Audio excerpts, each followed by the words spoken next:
ஏழு ஜென்ம பந்தம் மனைவி என்பது, இதில் நீ வேறு நான் வேறு யார் சொன்னது?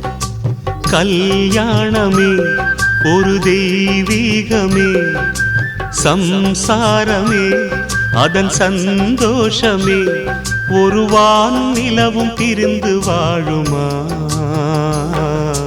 ஏழேழு ஜென்ம பந்தம் மனைவி என்பது, இதில் நீ வேறு நான் வேறு யார் சொன்னது?